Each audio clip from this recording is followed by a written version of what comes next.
ये आकाशवाणी है, बदलती फिजाएं। प्रस्तुत है आकाशवाणी और विज्ञान प्रसार के संयुक्त प्रयास से तैयार जलवायु परिवर्तन और भूमंडलीय तापक्रम की समझ और प्रबंधन पर आधारित विज्ञान धारावाहिक बदलती फिजाएं की 34वीं कड़ी, जलवायु परिवर्तन की राजनीति। बदलती फिजा में खुद को बदलिए, असर देखने को घर से निकलिए। सुबह की फिजा में तपिश भी मिलेगी, तपिश की लहर में खुद ही संभलिए। बदलती फिजा में खुद को बदलिए, असर देखने को घर से निकलिए।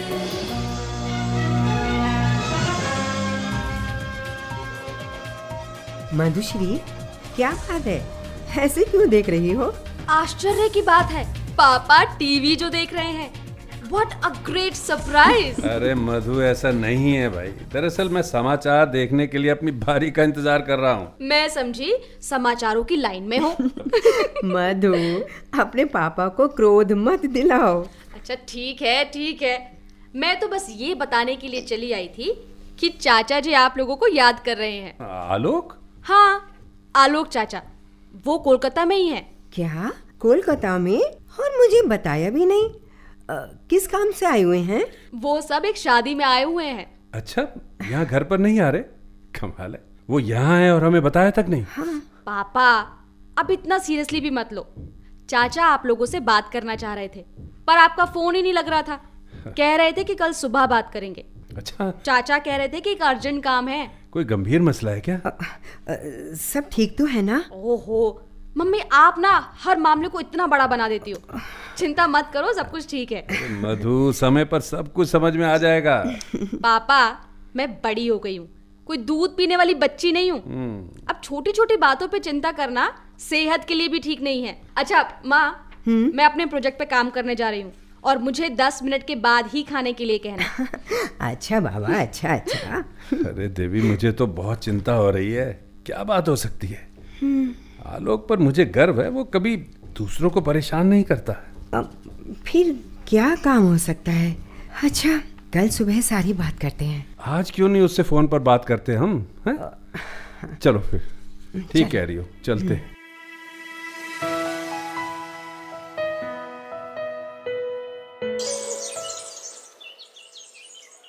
गुड मॉर्निंग पापा, क्या विशेष समाचार है? अरे मधुश्री, क्या तुम्हारे चाचा जी का फोन आया? ओहो, लगता है पापा आप रात भर नहीं सो पाए होंगे। हाँ, लो घंटी तो बजी है, देखो जरा। हेलो, हाँ आलोक, अरे भाई कैसे हो तुम घर पर आ रहे हो ना? अच्छा,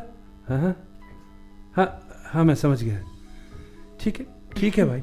सुनो, वो सब ठीक तो है ना? वो क्या कह रहे थे?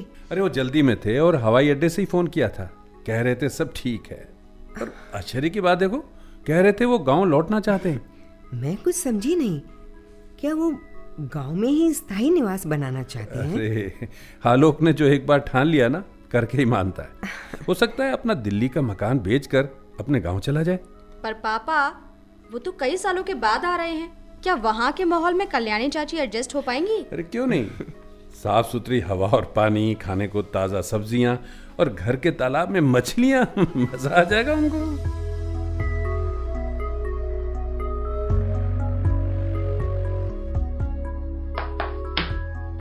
क्या लजीज मछली बनाई है ताई जी ने, मजा आ गया। क्या तुम दिल्ली में मच्छी नहीं बनाते? बनाते हैं, परंतु रियल फिश नहीं होती, सब कुछ फ्रोजन होता है। हाँ, चाहे किसी भी खाने की वस्तु को ले लीजिए, चाहे सब्जियां हो, मीट हो, या तो मार्केट में कोल्ड स्टोरेज से आ रहे हैं या फिर उनमें प्रिजर्वेटिव मिले हुए होते हैं। अरे भाई, यहाँ पर भी यही समस्या है।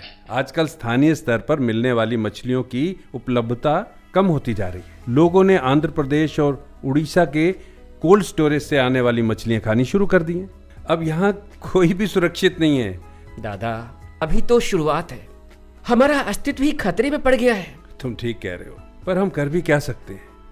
ये सब कुछ भगवान पर टिका हुआ है। अच्छा ये बताओ, तुम्हारी क्या योजना है? क्या तुम सभी गांव में ही बसने की योजना बना रहे हो? हम गांव बसने जा रहे हैं या नहीं, ये इतना महत्वपूर्ण नहीं है। हम क्यों बसने जा रहे हैं ये जानना जरूरी है। दिल्ली की आराम और मजेदार जिंदगी छोड़कर क्यों गांव में रहना चाहते हैं ये जानना आवश्यक है। हाँ भाई, यही सवाल तो हम सबके जहन में उठ रहे हैं। जी चाचा जी, अब इस रहस्य पर से पर्दा भी तो उठाइए। रहस्य खूब का मधु, रहस्य। आलोक भैया, तुम तो अब भी मजाक करने से नहीं हटते। हाँ भाई, बचपन की जो आदत है। आप ठीक कह रही हैं ताई जी, पापा तो अब भी इसी प्रकार के नाटकों की किताबें पढ़ते हैं। यही तो मेरी कमजोरी है, परंतु यहाँ उनका कोई रोल नहीं है। ये मेरा अपना निर्णय है। अरे भाई, मेरे लिए तो अभी भी ये एक रहस्य ही है। क्यों जी, कुछ विचित्र सा नहीं लग रहा है? चाचा जी, क्या ये सब प्रदूषण के कारण लिया गया निर्णय है? बिल्कुल सही कहा। हाँ। ये है मेरी होशियार बिटिया। तो आलोक, यदि तुम यहाँ रहने के लिए आते हो तो हमारे लिए बड़ी खुशी की बात होगी। आप कहना क्या चाहते हो? आलोक, मुझे माफ करना भाई, क्या मैंने कुछ गलत कह दिया जो तुम्हारी भाभी ऐसा बोल रही है? नहीं भैया, आपने ठीक कहा है। इतने सालों के बाद मैं ताजी हवा और नीले आसमान के नीचे सांस लेना चाहता हूँ। अच्छा, कल्याणी और अरविंद का क्या ख्याल है? अच्छा, मैं सारी कहानी बताता हूँ। ये विचार कुछ सालों से मेरे मन में घूम रहा था। आपको जानकर खुशी होगी कि अरविंद की एक जर्मन कंपनी में जॉब लग गई है। अच्छा। 6 महीने बाद वो जर्मनी चला जाएगा। अरे वाह। कल्याणी और मैंने स्वैच्छिक सेवानिवृत्ति के लिए सोच लिया है। सारा परिवार मेरे निर्णय से सहमत है और अब पीछे मुड़ने की कोई बात ही नहीं है। अच्छा ये बताओ, जो प्लॉट मैंने चुना है वो कैसा है? ताऊ जी, मुझे दूसरे वाला पसंद है। मुझे भी यही पसंद आ रहा है। मुझे इस बारे में कुछ नहीं कहना। अच्छा भैया, क्या आपने प्लॉट के मालिक से बात की है? हाँ, मैंने बात की है, और यदि तुम हाँ कहो तो मैं आगे चर्चा करूं। हाँ भैया, आप इसे फाइनल कर दो, और कहें तो मैं एडवांस भी दे देता हूँ। तो ठीक है, तुम ये काम मुझ पर छोड़ दो। चाचा जी, क्या मैं कुछ कह सकती हूँ? हाँ मधु, क्यों नहीं। हाँ हाँ, कहो बेटा। मेरा सोचना है कि ये विषय अलग अलग नहीं हो सकते। यदि हम सच में विचार करें तो पाएंगे कि प्रदूषित पर्यावरण और ग्लोबल वार्मिंग आज इतनी बड़ी समस्या बनते जा रहे हैं। दीदी, आप बिल्कुल सही कह रही हो। अब ये कोई हवा नहीं है, परंतु हकीकत है। अरविंद, मैं जो कहना चाह रही हूँ वो ये है कि पर्यावरण में बदलाव और ग्लोबल वार्मिंग का असर धीरे धीरे बढ़ता जा रहा है और हम सब इसके बढ़ते प्रभावों को महसूस कर सकते हैं। पर्यावरण वैज्ञानिकों का मानना है कि विश्व का तापमान 2100 तक, यानी कि 1.4 डिग्री सेल्सियस से 5.8 डिग्री सेल्सियस तक औसतन बढ़ सकता है। ये तो खतरे की घंटी की ओर इशारा कर रहा है। इसके पीछे कई कारण हैं। सबसे बड़ी चिंता है ग्रीन हाउस गैसों की, जैसे कि methane, carbon dioxide, ozone, chlorofluorocarbon और नाइट्रस ऑक्साइड। शोधों से पता चलता है कि सन 1750 के बाद कार्बन डाइऑक्साइड और मीथेन गैसों की मात्रा 36% और 148% तक बढ़ चुकी है। वाह मधु बेटी, तुम्हारी जानकारी तो अद्भुत है। आलोक भैया, ये स्थानीय विज्ञान क्लब की सदस्य है। जी चाचा जी, ये मेरा रिसर्च सब्जेक्ट है। हालांकि भाई इस विषय पर मेरी कोई विशेष जानकारी तो नहीं है, लेकिन हाँ, समाचार पत्र तो मैं भी पढ़ता रहता हूँ। दादा, आपको पता ही है कि आजकल प्रदूषण कितना फैल चुका है। हाँ बेटा, ये तो विकास का तोहफा है जो प्रकृति हमें दे रही है। पापा, वो तो ठीक है, पर इसके परिणाम तो हमें ही भुगतने होंगे ना। मधुश्री, जो कारक आपने भी बताए थे उन्हें मानव जनित कारकों में लिया जाता है। बिल्कुल सही कहा। इसके अलावा भी कुछ दूसरे कारण हैं। बिल्कुल है, कुछ इसको बढ़ावा देने में सहायक है और कुछ इसे सीधे सीधे बढ़ावा देते हैं। दीदी की अद्भुत पकड़ है अपने विषय पर। अरविंद, पर्यावरण तो इसका पैशन है। क्या दीदी ने अपना थीसिस लिख लिया है? अरे मधु अपना थीसिस लिखने में व्यस्त है और शीघ्र ही इसे अंतिम रूप दे देगी। भाई, पर्यावरण में हो रहे बदलावों के पक्ष में बहुत से संदर्भ हैं जो मानव की गतिविधियों से प्रभावित होते हैं। ये तो ठीक है, परंतु इसके प्रभाव किस रूप में पड़ने वाले हैं ये भी जानना आवश्यक है। हाँ मधुश्री भाई, हम सब यही जानना चाहते हैं। ठीक है पापा, मैं बताती हूँ। पर्यावरण परिवर्तन मौसम में आए बदलावों को दर्शाता है, जो कुछ दशकों से लेकर हजारों वर्षों के अंतराल के दौरान नजर आने लगते हैं। मधु बेटी, हमारे ही गांव में जो मौसम 20 वर्ष पूर्व होता था वो आज नहीं है। बिल्कुल। अच्छा, तो इसके क्या गंभीर परिणाम हो सकते हैं? चाचा जी, इसके परिणाम बड़े खतरनाक हो सकते हैं। समुद्रों का जल स्तर बढ़ जाएगा, बाढ़ की समस्या बढ़ेगी। जहां अब अच्छी वर्षा होती है और बर्फ गिरती है, और हो सकता है आने वाले समय में वहां सूखा पड़ जाए और तापमान बढ़ने से बर्फ गिरना ही बंद हो जाए। नदियां सूख जाएं, पैदावार गिर सकती है, कई जीवों की और वनस्पतियों की प्रजातियां विलुप्त हो जाएंगी, चक्रवातों और आंधी तूफानों के आने की दर बढ़ जाए। क्या ये सचमुच संभव है बेटा? यदि ग्लोबल वार्मिंग की गति ऐसी ही बनी रही ना पापा, तो विनाश दूर नहीं है। मधु बेटी, फिर हम कोई कदम उठा क्यों नहीं रहे? राष्ट्रीय और अंतर्राष्ट्रीय स्तर पर कई प्रयास हो रहे हैं। बहुत सारी गैर सरकारी संस्थाएं अच्छा काम कर रही हैं, परंतु राजनीतिक स्तर पर समस्याएं हैं। यहाँ पर भी राजनीति? अच्छा भाई, आप लोग तो अपनी अपनी राजनीति करते रहो, मैं चाय कॉफी की तैयारी करने चली। मम्मी, ये अच्छा आइडिया है। लेकिन हाँ, कल्याणी भाभी के कथन में भी रहस्य छुपा है। नहीं, ऐसा नहीं है। परंतु कोई भी त्याग करने के लिए तैयार नहीं है। हाँ, क्योंकि विकास और ग्लोबल वार्मिंग का एक दूसरे के साथ घनिष्ठ संबंध है। हाँ, इसमें कोई दो राय नहीं है। विकासशील राष्ट्रों के अपने तर्क हैं। मधुश्री, विकसित राष्ट्र भी अपनी तकनीक दूसरे देशों को नहीं देना चाहते। हाँ भाई, मैंने भी पढ़ा है, और संयुक्त राष्ट्र की एक रिपोर्ट में कहा गया है कि तकनीकी हस्तांतरण से हम पर्यावरण संरक्षण में महत्वपूर्ण भूमिका निभा सकते हैं। हाँ पापा, ठीक कहा आपने। तकनीकी के हस्तांतरण और उसे स्थापित करके पर्यावरण प्रदूषण और ग्लोबल वार्मिंग की समस्या को कम कर सकते हैं। इसमें ज्ञान और अनुभवों को साझा करके आगे बढ़ा जा सकता है। सस्ती ऊर्जा के अभाव में विकासशील राष्ट्र कई बाधाओं का सामना कर रहे हैं। अब सवाल ये उठता है, गरीब राष्ट्र किस प्रकार तकनीकी के हस्तांतरण से लाभान्वित हो सकते हैं? चाचा जी, पेरिस समझौते के तहत सभी देशों ने इसके लिए सहमति जताई है। इसमें सटीक तकनीकी का विकास और उसका हस्तांतरण भी शामिल है। इसके लिए संयुक्त राष्ट्र की तकनीकी अधिशासी समिति और मौसम तकनीक केंद्रों का नेटवर्क मिलकर काम करेंगे, जिससे कि लक्ष्य को प्राप्त किया जा सके। मेरे विचार में इस पर काम तेज गति से हो रहा है। हरविंद, ठीक कह रहे हो, परंतु पाश्चात्य देशों की राजनीति इसमें बाधा बनी हुई है। कोपेनहेगन पर्यावरण सम्मेलन का मुख्य मुद्दा तकनीकी हस्तांतरण ही था। परंतु पर्यावरण का मुद्दा बिल्कुल अलग तरह का है। कंपनियों के पास नई तकनीकों के पेटेंट हैं और वो इसे छोड़ना नहीं चाहती हैं। हाँ, मेरे विचार में भी प्राइवेट कंपनियां इन बाधाओं की जिम्मेदार हैं। हाँ चाची जी, बड़ी कंपनियां इस तरह के बंदरबाट में विश्वास नहीं करती। हालांकि ऐसा है नहीं, और मुझे लगता है कि इसका हल बहुत जल्दी निकलने वाला है। ये लो भाई, गर्मा गर्म चाय। अरे चाय, गर्मा गर्म पकौड़े भी।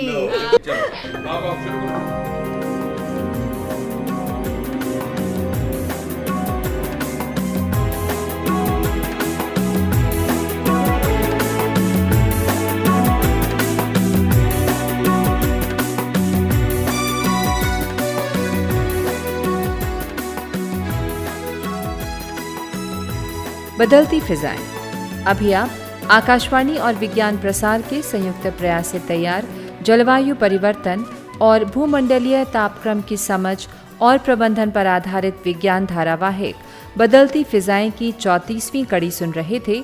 जलवायु परिवर्तन की राजनीति। आलेख व अनुसंधान श्री देवव्रता नाथ का था। हिंदी अनुवाद डॉक्टर RS यादव। शीर्षक गीत डॉक्टर मेहता नगेंद्र सिंह। समन्वय डॉक्टर नकुल पराशर और डॉक्टर बीरेंद्र कुमार त्यागी। निर्देशन काजल सूरी। प्रस्तुति सहायक नेहा टक। और इस कड़ी के प्रस्तुतकर्ता थे दिलीप झा।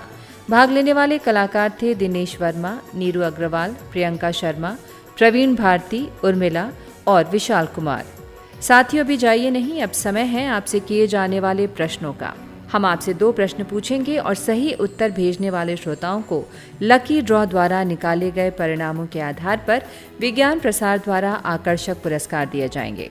हमारा आज का पहला प्रश्न है, कोपेनहेगन पर्यावरण सम्मेलन का मुख्य मुद्दा क्या था? और दूसरा प्रश्न है, कैंकन समझौता क्या है और कितने देश इस समझौते का हिस्सा हैं? तो हमारा पता नोट करें।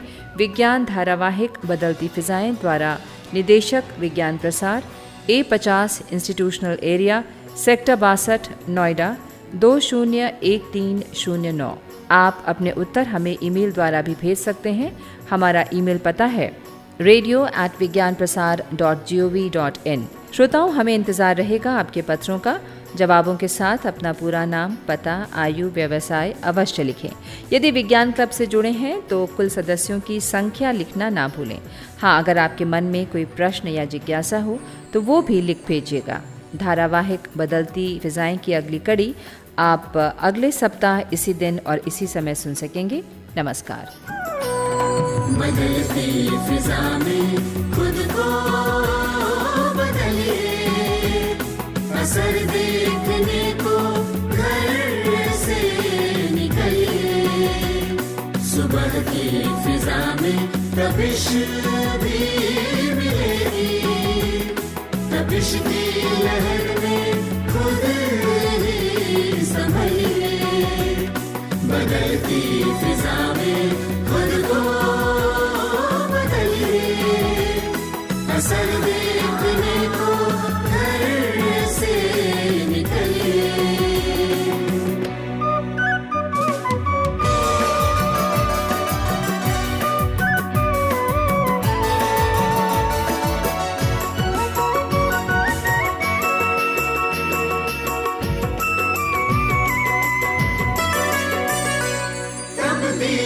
धरती तपता अंबर उबल रहा है, सात समंदर तेज धूप का असर बढ़ा है।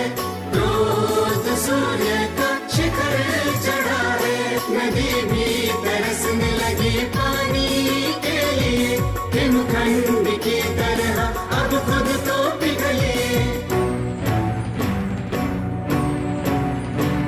बदलती फिजा में खुद को बदलिए, असर देखने को घर से निकलिए।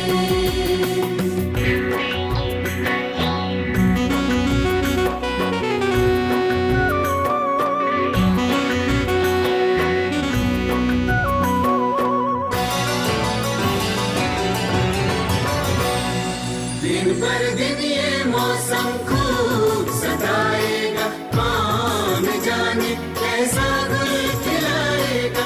आफत से त्राण मिले कैसे, संकट से प्राण बचे कैसे।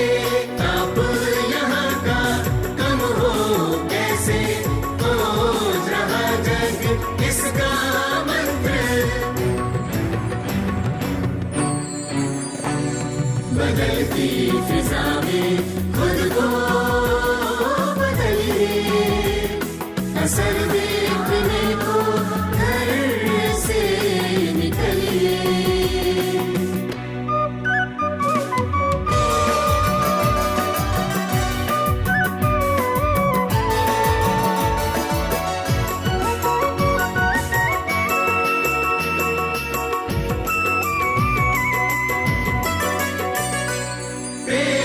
लगाना इसका मंत्र, पेड़ बचाना इसका मंत्र। आओ हरियाली का रंग चढ़ाकर दाग मिटाए धरती का। कुदरत के बस में है मौसम का शासन, अब तो समझिए, अब तो समझिए। बदलती फिजा में खुद को बदलिए, असर देखने को घर से निकलिए। सुबह की फिजा में तपिश भी मिलेगी, तपिश की लहर में खुद ही संभलिए। बदलती फिजा में खुद को बदलिए, असर देखने को घर से निकलिए। चलती फिजा में